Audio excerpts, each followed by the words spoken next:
Good morning, good afternoon, and good evening, everyone. Welcome to today's Modern Sales Pros panel discussion on security, compliance, and the art and importance of it in the enterprise sale. Before we jump into today's content, we're going to give folks just a few minutes to get in and get situated, grab that last cup of coffee or mimosa, and get geared up for what's going to be a really exciting conversation. And to all my panelists here, we've got a tradition in Modern Sales Pros. Since the start of coronavirus, everyone's developed some new hobbies. Love to hear from each of you, just any new hobbies that you've developed, tricks, skills, refinements, sourdough bread perhaps? Sean, let's start with you. No pressure. Yeah, none at all. Well, funny, used to play the bass guitar back in high school and into college, and then kind of put that down for over 15 years, and always wanted to play just a good old six string. So I picked that up a few months ago and been jamming ever since. I will not be on America's Got Talent or any of those things anytime soon. I won't even be on YouTube anytime soon, but it's been good picking up an instrument again. Do you have a go-to song that you're playing, like Smoke on the Water or something like that? Yeah, it's two actually. So Wish You Were Here from Floyd, and then Hurt from Johnny Cash.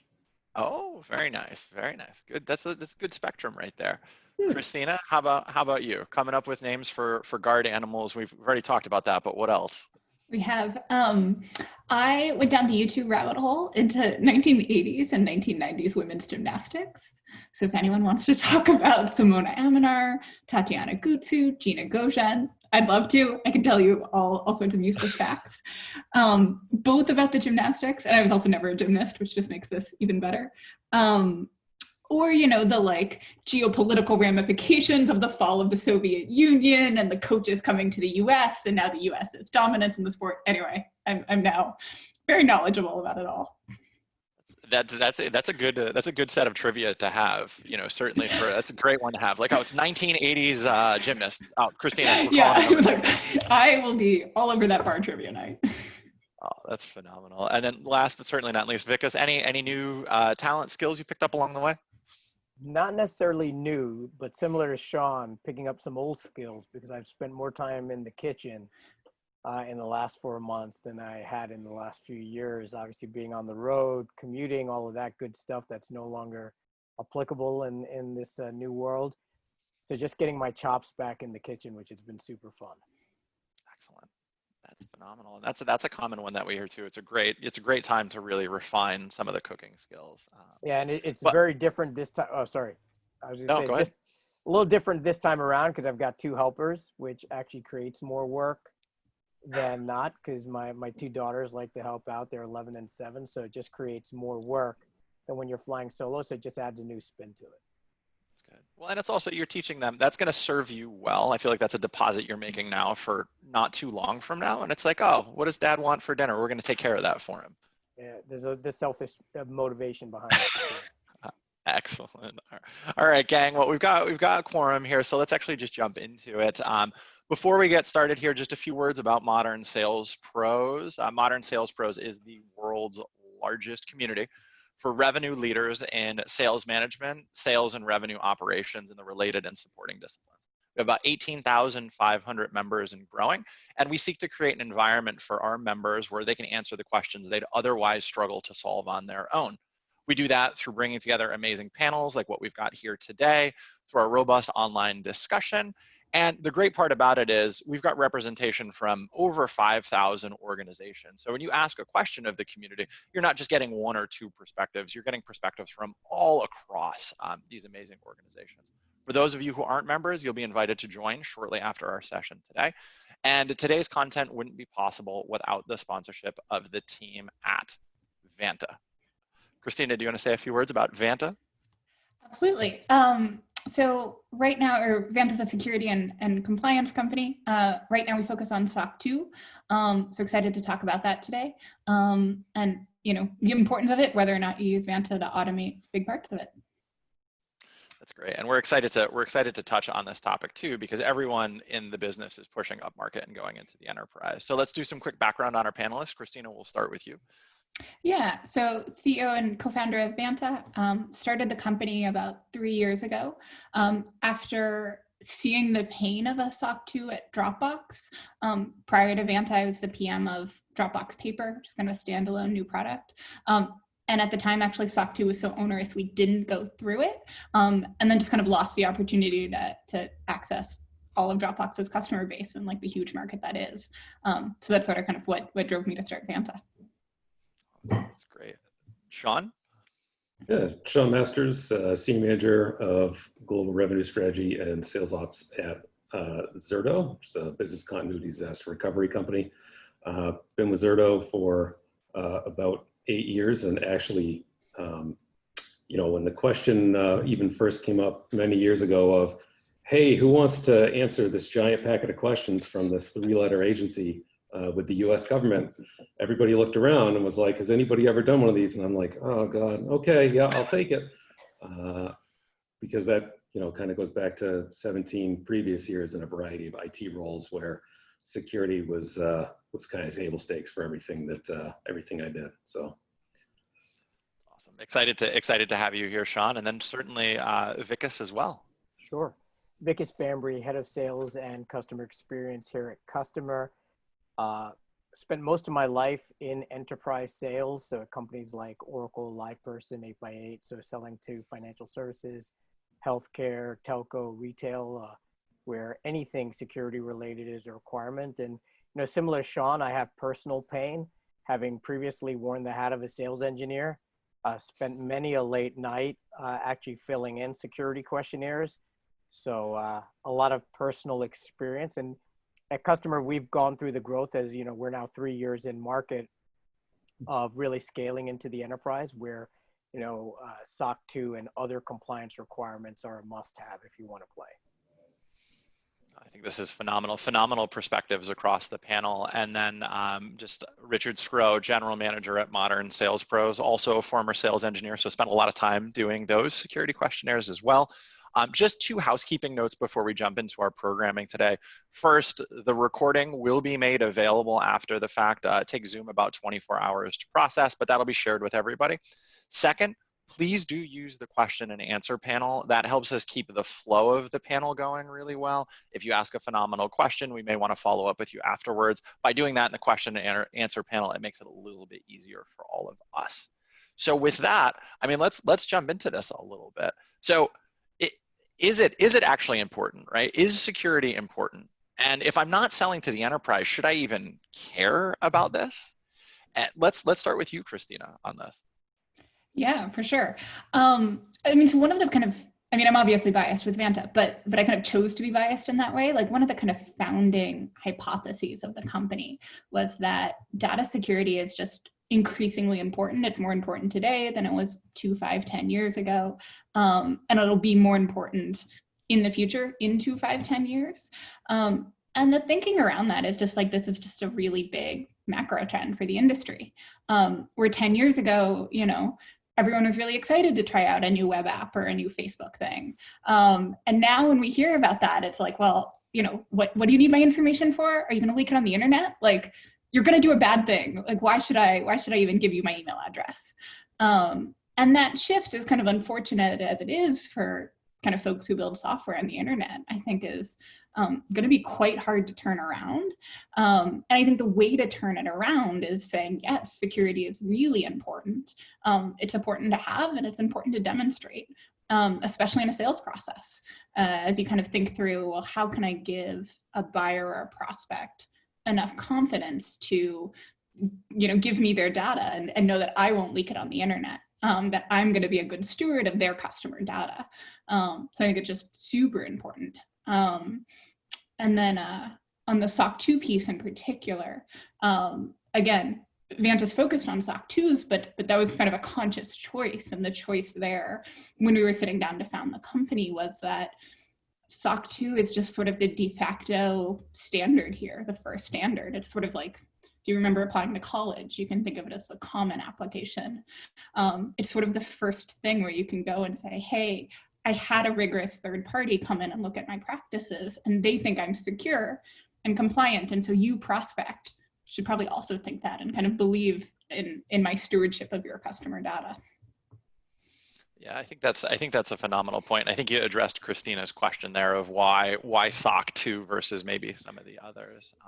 Sean, as somebody who's been through this and been in this space for a little while, why is this important for organizations to think about?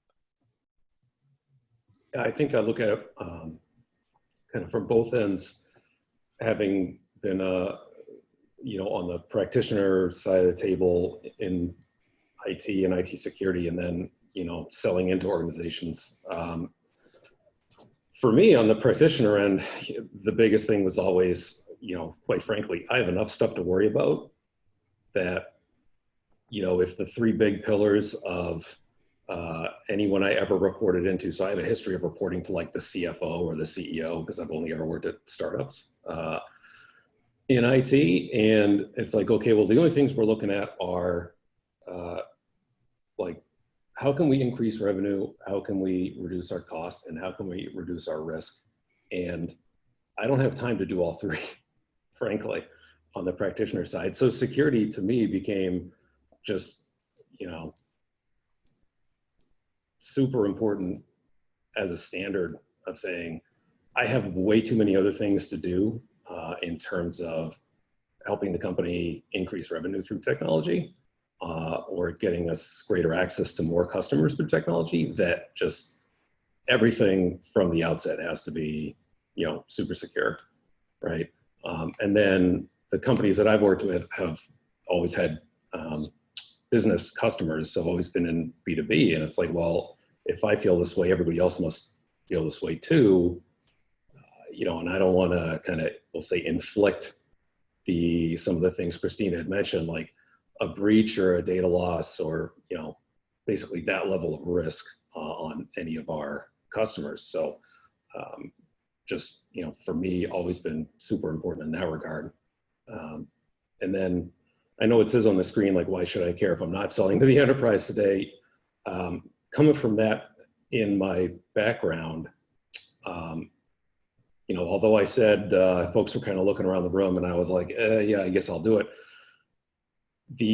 I guess I'll say sad reality personally, because it's not like I was excited to go through it. At the same time, I'm like, well, if anybody's going to be able to convey, like the value of this to this organization that we're selling to, then hopefully it's going to be me, right? Because I have the background. I know what all those folks at that organization have been through. And if anyone's going to translate, how do we build our software? How do we implement our software? How do we screen our employees and all this stuff, and translate that into kind of minimizing or mitigating that customer's risk, and by extension, increasing the chance that we're going to win that deal, then I was kind of happy to take that on, because I know how important that is to, people think it's like, oh, just ticking the boxes. It's like, yeah, maybe at the end of the day you're just ticking the boxes, but the reason you're ticking the boxes is because security is absolutely critical to that customer organization, right? Well, I think that's a phenomenal point, because there's a part of this that's risk mitigation on behalf of your customers and of your prospects, right? They want that attestation that you are SOC 2 compliant. Vikas, you'd mentioned that this has been kind of at the core for Kustomer for a while as you've started to push into the market. But when did that become apparent that was going to be super important for you guys? Was that part of the founding mission of the company, or was that something that developed as you went? Yeah, no, it's really important. I think Christina touched on this, right? Most modern software companies are built in service models, right? Software as a service, platform as a service, unified communication as a service. You see a common thread there, which is as a service, right? The burden now is on you, the software vendor or the deliverer of that service, as opposed to the customer, right? Very different in the on-prem world, where you're handing somebody a CD and they were going to go and install it on their hardware, their devices, their network, etc. So the burden is now shifted to you. So you have to have the thought process of security ingrained from day one, right? And most founders, most founding teams, most CTOs will tell you it's very hard to suddenly flip a switch 2, 3, 4, 5 years into existence and say, we're now going to take security seriously because we're going up market. You have too much tech debt, and it's not just tech debt, right? It's the practices, right? It's actually the physical security in your offices. It's how your hardware times out, right? It's how you do your background checks on people. It's your HR practices. So to suddenly say 5 years in, we're going to go after the enterprise and now we're going to take it seriously, you have a lot of things that you need to go back and clean up. So I think having that thought process from day one as an organization, and then as what drives the validation is, and SOC 2 as an example, is generally driven by a market need, right? Is it a market that you're going to go after? Or, as it happened to us, there was a very specific need where, we landed our first, real enterprise customer, and they're like, to play with us, it's a must-have, right? Or it's a non-starter. So that actually drove the need as well. But one of the things I would say is it's not just an enterprise requirement, right? And whether SOC 2 is the standard or others, you have to put security at the forefront, because even an 8-seat customer, if you're in the seat selling business or a utility, they're going to expect you to have high standards of security, because as Christina alluded to, they're trusting you with their client data, their employee data, right? Their financial information, their analytics, whatever it is. So there's going to be some level of scrutiny on how secure you are as a service provider. And I think, Vika, to that point as well, we've seen just this elevation in the consciousness of consumers. Now, it's security is so much more front and center with California privacy, with the GDPR. Even if you look at some of the changes that iOS is making, like, I'm now way more aware than I was, to Christina's point earlier, maybe 5 or 10 years ago. Oh, sure, I'll install that Facebook app. Now it's like, hold on, what data do you want? And that's pulling through to some of the B2B organizations, right? I'm trusting you with my data about my customers or my prospects. You have to take care of that. That's the most important thing that I have. A lot of great questions came in during registration, and there's a few that I actually want to make sure that we get to here. The first, and Christina, let's start with you on this one. How do I get my team to prioritize investments in SOC 2 compliance? Where do I even start? Absolutely. And I'll kind of give you the advice we give our kind of customers. And the advice we give from customers come from, talking to them and kind of figuring out what works. But I think the biggest piece is, again, with Vanta, without Vanta, a SOC 2 is still a meaningful project for the organization. And so I think the biggest piece is just kind of getting that organizational alignment, however you do that, that a SOC 2 is actually necessary and important today. And so I think what we've often seen with our customers is the initial impetus to get the SOC 2 will be driven by sales, or driven by kind of the revenue side of the house.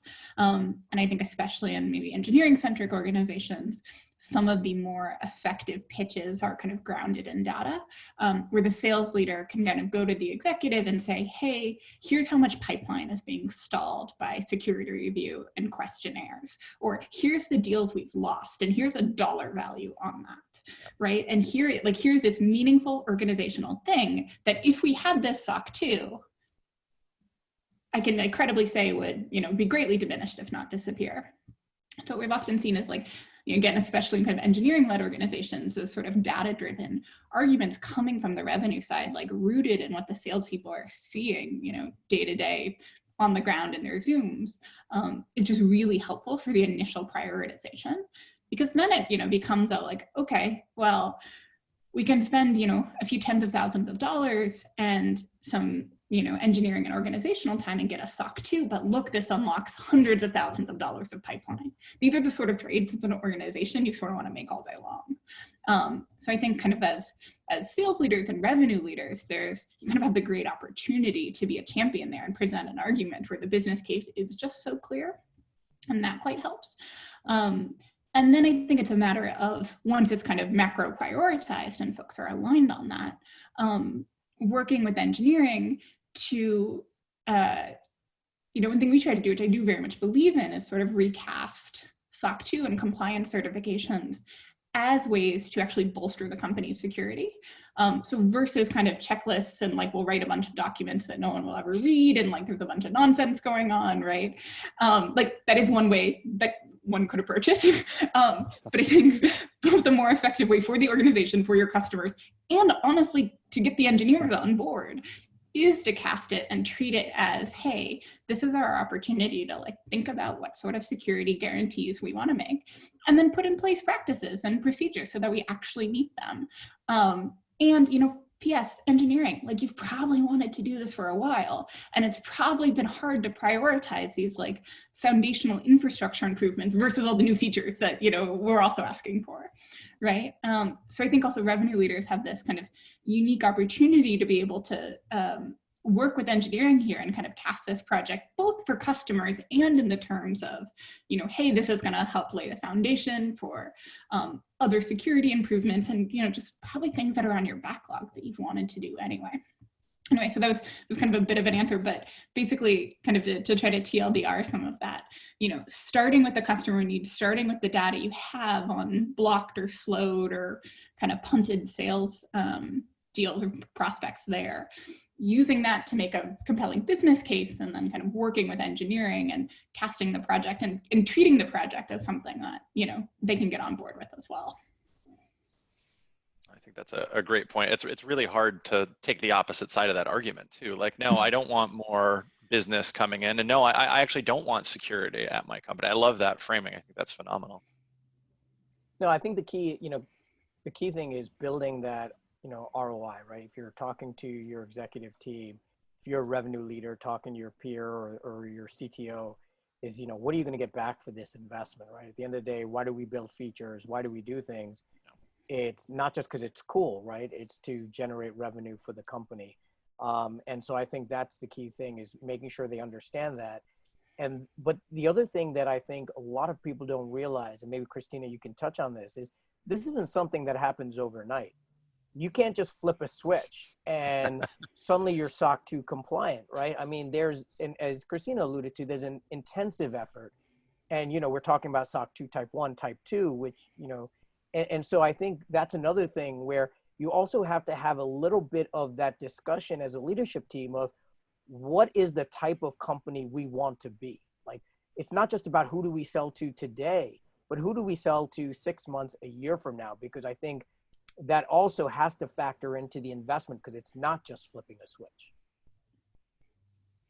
No, I think that those are phenomenal points, and I think it's important. And we'll touch on more on this in the next topic area. But there's one question I wanted to get to for Sean. MSP, there's a lot of folks that are in revenue leadership. There's also a lot of folks that are in revenue and operational roles, so rev ops and sales ops and all of that. How does SOC 2 impact their world, and how can what's their role to play in that kind of space? Yeah, I think great questions. First off, I think the biggest way that it really impacts the role of sales operations, certainly on the individual or the team itself, is sales ops is often going to wind up taking ownership of those compliance efforts.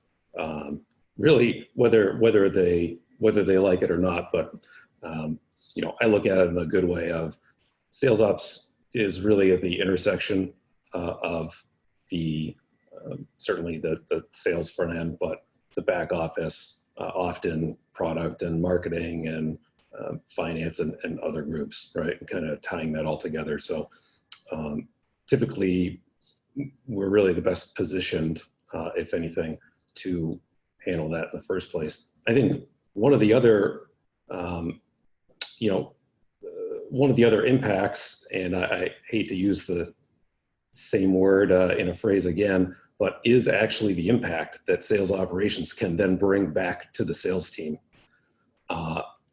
the way that I've typically looked at sales operations is we can define it however we want, but ultimately I'm there to increase the sales velocity of the company, right? And one of the primary ways I can do that is by removing obstacles from in front of the sellers, right, and the sales leadership team. So if salespeople, just as a seller or an SE, myself in a former life, along with Vikas and Richard here too, we should be on customer calls, we should be on demos, we should be driving business forward and creating new pipeline and closing deals, and really certainly highly aware of and invested in the security posture and security capabilities of our company and the product we're representing. But then if I can have somebody like sales ops who's taking all that pressure off my plate, right? Then the impact that sales operations has back on the sales organization is just magnified, back tenfold, right? Because I can go, okay, well, this salesperson can sit here and take 4 days solid trying to chase down all these answers, and now I lose all of the time that they could have had out in the field closing who knows how many hundreds of thousands or millions in business. Or we can take this back to a centralized team who already cross-functionally works with all of these different parts of the organization, and just, oh yeah, here's all the answers. We already know all this stuff for you, right? And just accelerate the sale that much more. So, again, impact on sales ops, probably going to wind up taking on all the compliance efforts. But I think the value add back to the sales organization is just, it's huge.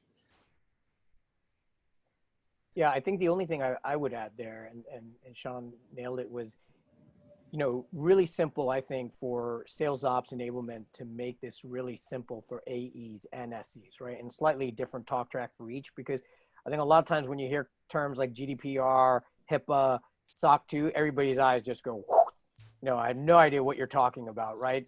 So making it really easy for them to articulate what it is that you as an organization have done and what is the value to the customer, giving them that talk track, I think is really critical. I think that's a phenomenal point of how to think about sales ops as a sales acceleration tool. And then Vikas, I love that, right? Like, make it easy. We don't want AEs talking about security, right? We want them to be armed with something that keeps them out of harm's way, and then keeps us out of harm's way, right? Especially as you get into some of the other ones. We started to touch on this a little bit, but let's actually just jump in a little bit deeper. Vikas, it'd be great if you start and give us some background on, how you started the customer journey through customer, your organization, not customer, your customers. I like to say customer with a K, just to make it clear for folks. Customer with a K. How you began your journey. Where did you start? Why did you choose SOC 2? Because we've got folks on the call today that this maybe is their first exposure to thinking about this as a tool to accelerate revenue. Sure. So little bit, so what customer is, right, is really critical, right? We are a CRM for customer support. So imagine that. We're housing customer data of all the different brands or companies we work with, right? And so that's, kind of what Christina said, our customers, the businesses we work with, are giving us, their gold, right? So it's really important. And that's why security was part of our pedigree from day one. And as we were going to market, one of the things we face is we go to market where there are some entrenched incumbents and companies that have been around 10, 20 years. So for us, it was very important that we were a trusted platform. That's a term that our CTO uses, and not only uses, but actually puts into action and principle. So for us, that's how we started our journey as we went to market. So we were always a secure platform. Specific to SOC 2, really came into play as we started that journey up market. And as I alluded to earlier, it really was driven by market dynamics. And this was, a customer that we'd encountered and embraced that loved our functionality, loved the feature function, the UI, etc. But ultimately, as we went through the security review, and it's amazing that first security review is often handled by the AE, the SC, and then whoever else you can beg, borrow, and steal within the organization, including the founders themselves, engineers, etc., to say, look, if you want to partner with us, you have to be SOC 2 compliant. And so that, you know, to Christina's point earlier, drove the conversation not just about the ROI of that one customer, but wow, can we go seek other customers of this ilk? And is this going to be a obstacle or requirement for us to play in this segment of the market? And so that's really what drove our investment into this area. I think that's a phenomenal, and it's a great way to think about it because there's a lot of other certifications that you can start to get into here. Sean, you know, you kind of alluded to it at the beginning, but you got started with, you were the guy who sort of raised his hand and was like, all right, I'll take the security questionnaire. But how did that journey start for you in your organization? Yeah, so actually, I was the SE on the deal that, you know, not the literal deal Vika was just talking about, but from Zerto's perspective, the deal where we ran up against the gigantic 400-foot tall Jersey barrier there of a prospect going, okay, yeah, this is great, but tell us about your security. And here's this giant Excel spreadsheet. And then that, you know, really was myself and the AE. And I was like, time out, stop answering any of this stuff and let me, you know, go chat with the CEO, CTO, which again, it ties right back into what Vika was just saying. And, you know, it really just rapidly escalated from there, certainly on that one specific case, but to saying, you know what, this really is something clearly that we haven't thought about for, it was about 2 years at that point that we've been in general availability. Clearly haven't thought about this, but at the same time, you know, it's kind of so interesting in how the answers, or at least many of the responses to the questions, were just kind of flowing right out of the CEO, CTO. And it was like, oh, wow, okay, so you guys, and our CEO is a former engineer, it's like, you guys had really thought about this from the beginning. You just never taken the time to write it down or to tell anybody about it, which had the end result of us all sitting here like idiots for a while, right? So we said, okay, let's turn that around. And actually going back to something, you know, Christina had said previously is, how many doors is this going to open, right? And that's when kind of, you know, I jumped from, okay, this is the reactive, you know, response for this one customer, but let me start digging into some of our CRM data, see where other folks have gotten hung up. And I said, oh, wow, okay, so we actually, one, have a bunch of opportunities we can go back and talk to if we get this done. But there was also some feature functionality enhancement that we could potentially drive by getting engineering on board with the value of this stuff. And that was very interesting to me at the time. You know, certainly as an SE, right? All the cool bells and whistles, and I have customers who want some of these features, and how could I drive the value of these features? Well, I can show you that we've got customers demanding this stuff, right? That we're not going to be able to sell to unless we can say yes or no as needed, depending on the question, right? So really it did get started by one specific customer demand, but it just, you know, when I say expanded from there, I'm not even talking months. I mean, this was in the space of like 7 to 10 days that it just snowballed into this whole like, okay, yeah, wait a minute, no, like we're going to go from not having any internal security posture is not the right word, but documentation and certainly external validation of that to, hey, the C-level is going to be, you know, in their next board meeting, they're going to be talking about funding for a chief information security officer and for ISO 27000 compliance, right? Like that's how fast the company did a 180. That's impressive. And I want to actually just double click onto this, Sean, because you've got a ton of experience here. That last point, right? That striking that right balance between like in-depth, fully opening up the closet and showing all the skeletons versus being a little bit more persuasive in framing it back to prospects and customers. Caveat, we're not lawyers. Consult with your own team, etc. But it'd be good, just Sean, just to get your opinion on that, and then we'll roll to Christina for some perspective here too. Yeah, sure. I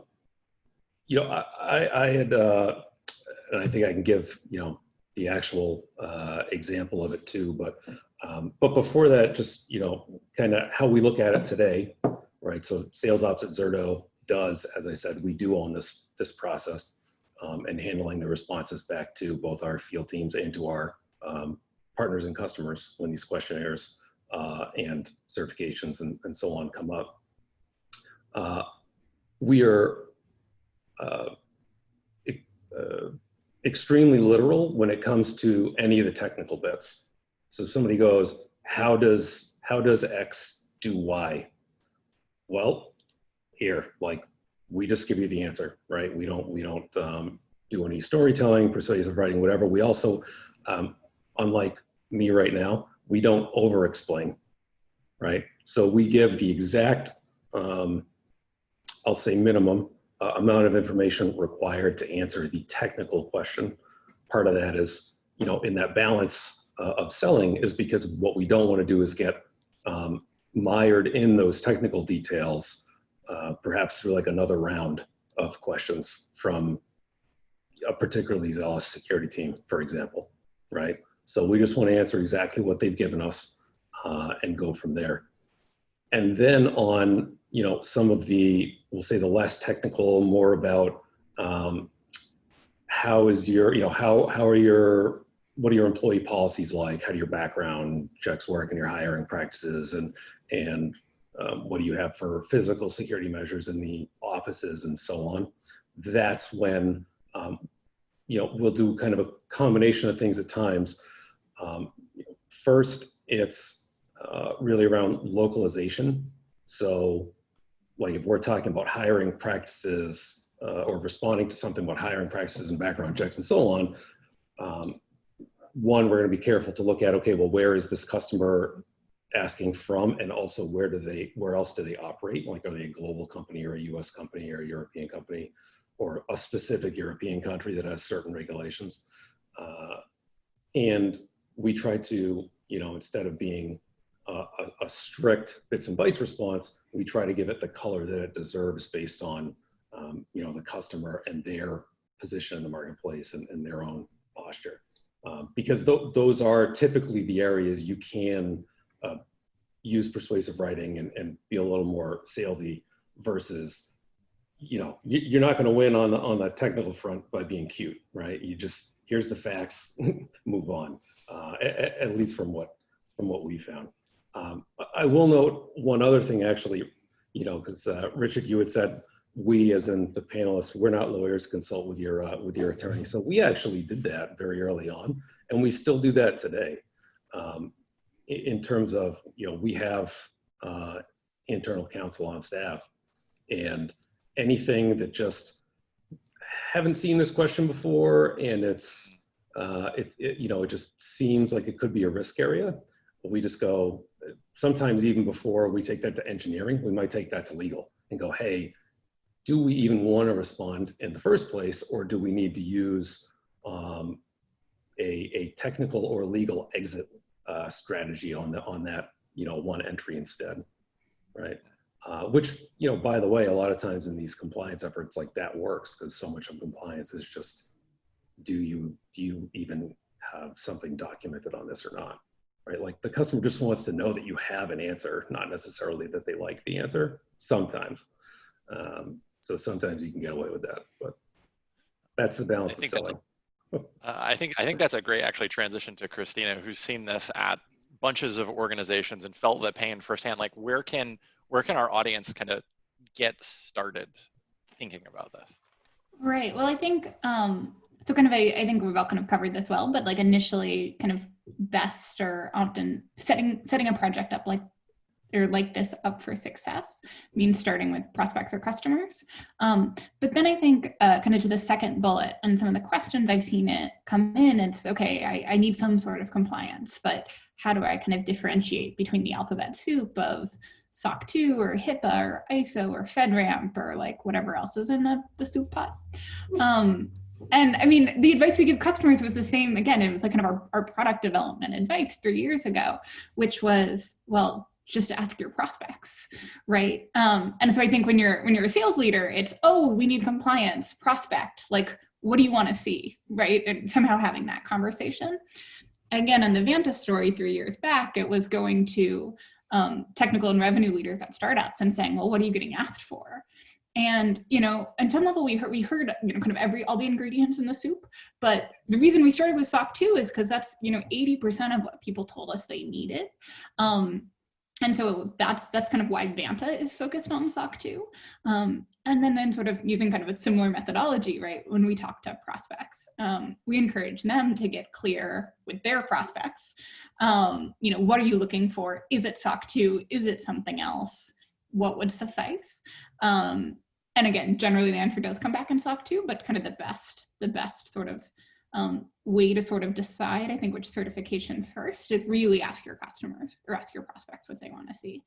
And then once you've kind of decided which one you're going to go with, I mean, look, there's a Vanta pitch here of like, we really want to kind of take you on that journey and help you get your first certification and help you figure out what you need to do and then actually check that you've done it. And sort of, you know, the pitch is a bit of, hey, we'll speed this process up. It'll still probably take, I don't know, a few weeks, but it's faster with Vanta. And then the other part of the pitch is just, hey, we'll continuously monitor things. And so if you'll know you're in good shape because you have a dashboard, basically, versus, oh, I delegated a task to someone and the auditor's going to come in and we don't really know what's going on, but like that person's really competent, it's probably going to work. Just kind of that added peace of mind. But I mean, to kind of some of the things that folks have mentioned, also can use consultants, former auditors. There's kind of a lot of like service providers that could work with one-on-one with kind of a probably higher price point and probably higher kind of touch point, but potentially more customization. And so that's, in some ways, that's just kind of knowing your organization, how you work, how you want to work. How strong your all's opinions are on what, you know, good security might mean, sort of kind of plays into that sort of decision. Well, and it's also something too, it's the discipline. You get comfortable thinking about security as a feature, not something you're subjected to. There's an organizational component there as well. Like, it doesn't necessarily matter which one you pick, but that discipline is something that serves you well down the road too. Very much so. And we kind of try to, this is the, you know, kind of in its best form, I think compliance is how your customers ask you for the security feature, right? And those are the words they use, you know, and they might ask you for the like, hey, I want a button on the page to export the data, you know, whatever feature requests they have. And they usually don't make security as feature requests. Like, they usually don't, you know, make a feature request that is, you know, please encrypt all the data at rest. But they'll ask you for compliance, right? And that's kind of the bucket term for the security feature for your customers. Well, and Christina, we had a question come in here, and I know this is going to vary quite a bit by organization, but like ballpark, like what's it cost for an organization to get SOC 2 compliant? Yeah, so it varies a ton. I think generally there's two pieces of the cost. There's sort of a like, hey, get ready piece, and maybe some part of that is buying tools. And so it could be a compliance, like continuous compliance tool like Vanta, or it could be, you know, something like, hey, a way to manage laptops, extra AWS protections, that sort of thing. There's a whole tool universe. But say that's, you know, kind of get ready, get everything in good shape is one part of the cost. There you're probably looking at, you know, $5,000-$10,000 on the low end, up to like really as high as you want to go. You can, you know, kind of go shopping endlessly for security tools. And then the other piece is the audit itself. So you'll need for a SOC 2, you need a auditor that's accredited by a national body, that's credible and at a firm, and may or may not be the firm that does your tax returns, that sort of thing. And again, depends on organizational size. You're probably $10,000, $15,000 for the small companies, again, all the way up to kind of hundreds of thousands for a big four firm. So a lot of variation in there. A lot of variables, and the good part is there's an infinite spectrum of tools and people that can help here. Yep. Vikas, you mentioned this a little bit when you were talking about competing with some big entrenched 20-year incumbents. How can you use security and compliance as a differentiator in a sales process? How have you been successful with that, or what tips can you give to our audience? Sure. And if I'm thinking about my peers, that my MSP peers who are kind of listening to this and they're thinking about security, I think we asked most sales leaders or account executives, rank the 5 things that you like talking about in a sales cycle. I think security would be pretty low on the list, right? I would venture a guess, right? And it goes back to that alphabet soup that Christina was alluding to. And so I think a couple of things is, to me, security is the elephant in the room that, it depends on your sales cycle, your process. But one of the things I often look at when somebody comes to me and it's an enterprise or even a mid-market customer here at Kustomer, and they've gone through a sales cycle and they're asking for a discount or something. One of the things I ask is, have we done a security review? They're like, and the funny thing is the account executive will say to me, it's not needed. And I just laugh. I laugh to myself because I'm like, okay, what's going to happen here is you're going to be at the 11th hour trying to get this deal done before an end of quarter. And you're going to hit with a security review that you're not going to get complete in time. And the deal's going to push into the following quarter. I've seen this movie play out many times. So the other thing is, as we do go through these accreditation processes like SOC 2 Type 2 compliance, HIPAA, whatever, and once you have it, it's be bold. Use it as part of your swagger. So pivot. Use it as part of your differentiation. And so what I encourage our sales team members to do is be proactive about it up front in the sales cycle. So one of the things that we lead with, and I learned this, being at Oracle, which was obviously a very security-driven company, being in the database business, right, is lead with it. Lead with one of your strengths. And so once you have these compliances, is lead with it. And it allows you to not only, call out the elephant in the room. We have nothing to hide, right? Especially if you're an early stage company, because the assumption is that this is probably not something you're focused on. So somebody's going to go try to poke a hole. This is something that they're going to come at pretty hard, right? Especially when you're competing with, 20, 10-year-old vendors. So lead with it. And it's amazing to see how it changes the tone, changes the conversation, right? Gives a little swagger to your account executives and your SCs. Because a lot of times the assumption is you don't have it. And so it's a way to kind of pivot and use it to your advantage. And also allows you, from a sales motion perspective, to get deeper hook. We talk about multi-threading is a big thing we as sales leaders talk about, right?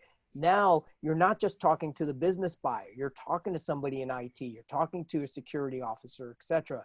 So it gets further entrenched into that organization, which at the end of the day, especially as you're up market, if you think it's not going to happen, it is going to bite you at the 11th hour if you're not proactive. So I would use it as a position of strength. I think that's a great point, and just lead with it. When we were in a past life competing against the competitor that had started to push up market, it was like, hey, let's do a security review. Like, are they logically and physically segregating their data? Ask. And leaning with that and leaning into it puts you in a whole different position of power. I love that advice. But let's bring us home now. And this has been great conversations here. Like, cool, this is great. Sean, why can't the SEs just do it? Is there a role, does technology have a role to play in making our lives easier as revenue leaders? Like you said, you sat down with the CEO and the founders and pulled it all out, but what can technology do to help here, or can it? Yeah, I just got to touch on that on the second part of the question on the page first, because you could get extremely lucky. I'll do, little self pat on the back here, where you get an SE who actually has any idea what they're talking about when it comes to security. For the most part, and that's not just, has nothing to do, I could be the world's, worst SE. I just happen to have the security background, right? And for the most part, you're going to find your sales engineers, your solutions engineers who have that, you know, that you hire, probably hired them because they have domain expertise in your primary area, right? And then, especially as technologists, you know, we often have like one other area in our background, right? So given how much tech is out there, like flip a coin, how many times is that other part of the background going to be security? It's probably not that often. So my immediate answer would be no. Please do not just assume the sales engineer is gonna be able to do it or know how to respond, right? And actually, you know, really, all kidding aside, goes back to one of the things I'd mentioned earlier. Was like, particularly once I moved into a role where I was managing SEs and hiring SEs and hiring SE managers, it was, I need them in front of the customer. I don't need them sitting here filling out forms, right, and chasing down attestations and certifications and so on. Certainly want to be able to equip them with the completed stuff to be able to bring that back to the customer. But, you know, so part of that really rolls into what can we do to make it so they can get that? Like, do we just want all of our sales teams or SEs just firing questionnaires off at say, sales operations, right? And there's certainly a lot of tools out there, and probably much better tools, automated tools, stuff that can take it not only off of the SEs and the field teams, but even off of sales ops. But, you know, just to give an example of what we use and the way we do things at Zerto is, frankly, SharePoint with shared open Excel spreadsheet, right? And it's whenever we get a new question, so we've got a whole bank of tons of questions that we've ever received, and we've got all the answers for, you know, and they're all organized neatly and whatever. But then anytime a new question comes in, it's like, okay, you can just send that question over and we can go hunt it down and then plug that back into the spreadsheet, right? And at the very least, you know, so it's not by any means an awesome automated approach. We might get there someday, but it gives you some kind of internal knowledge base to work off of, right? So I would just say at the very least, like, the concept of a shared notepad file is probably about as simple as you can get in technology. And you know, I would at least do that, other than stuff like email or even just the one, you know, sit down with the CEO, CTO, and the SE takes all the notes and then it just gets lost in the ether, right? Like, share it on in their internal Dropbox, right? Like Christina's talked about. In terms of the technology parts of the compliance itself, like, I kind of go the opposite direction, right? So having, you know, been in IT in the past, it's like there are a ton of tools, and the question then becomes, you know, I know what role any one of them could play because they could do a bunch of my technical, say, auditing or searching and figuring out, you know, maybe half of the responses on this attestation. But then it almost becomes a matter of like, well, wait, which one's going to actually work and make my life easier, right? Like, which ones can I trust?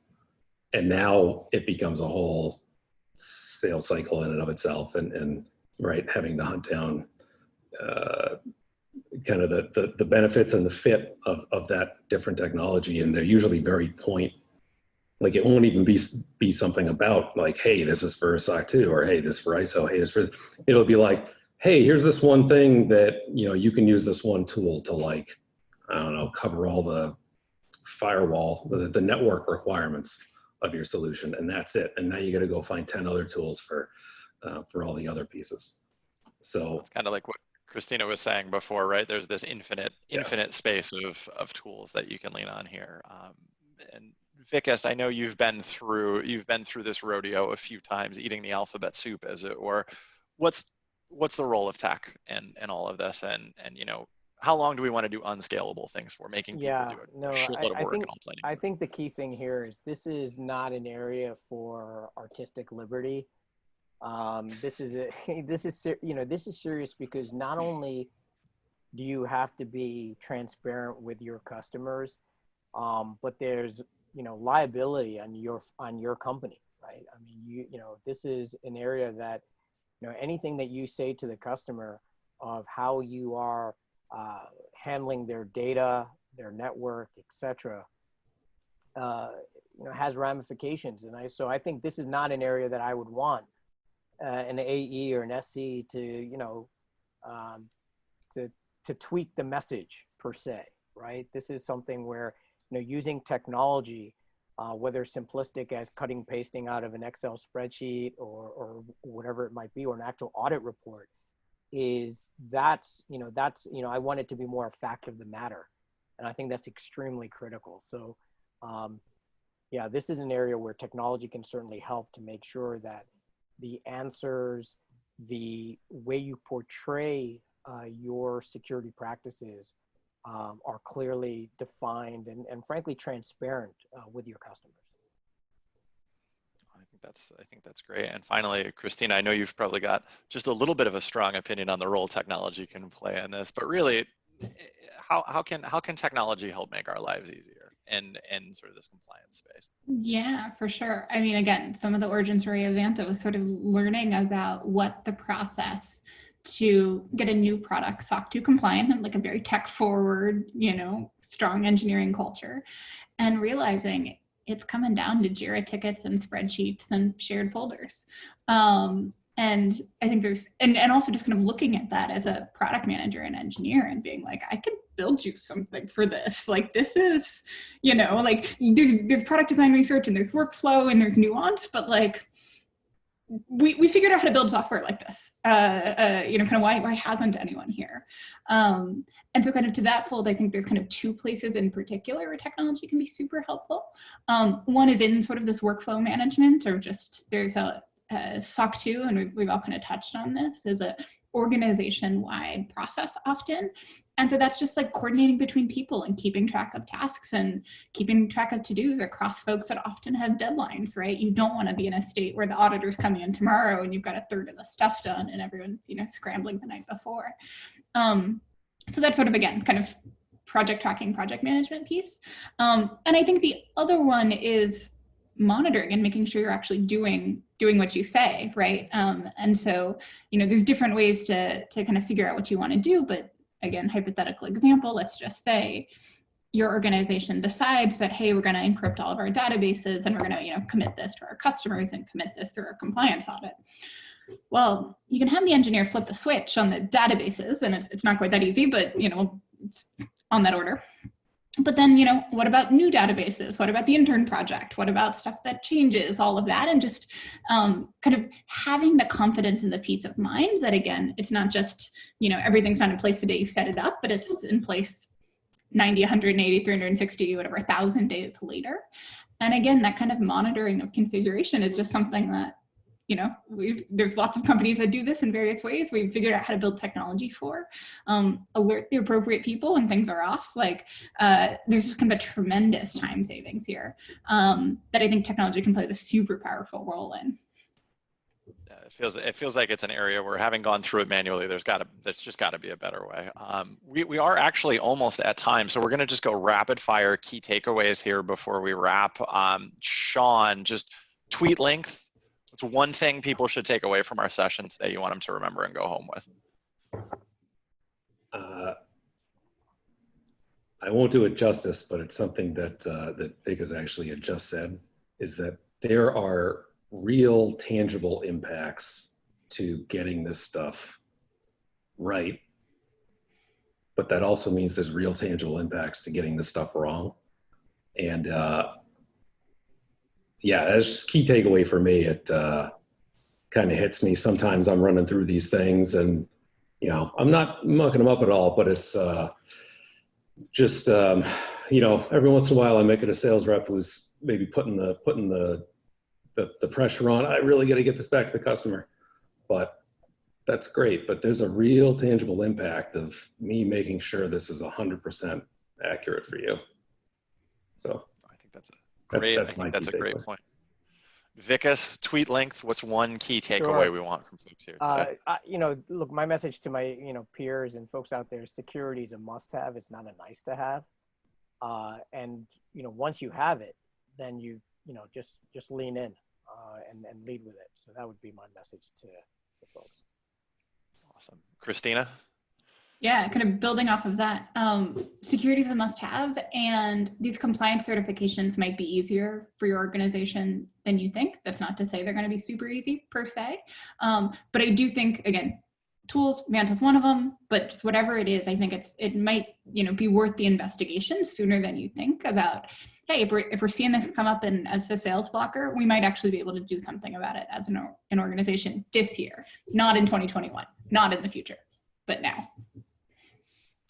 Awesome. Gang, thank you so much. Sean, Vikas, Christina, I know you're all super, super busy people. On behalf of the 18,500 modern sales pros, myself as the moderator, Hannah behind the scenes, thank you for taking some time out of your busy day to share with us. This was a lot of fun. It's a really meaty topic, but you guys really brought it to life. So thank you so much for that. Thank you. Yeah, thank you for having me. Have a wonderful day, everybody. The recording will be shared once it's available. Take care, y'all.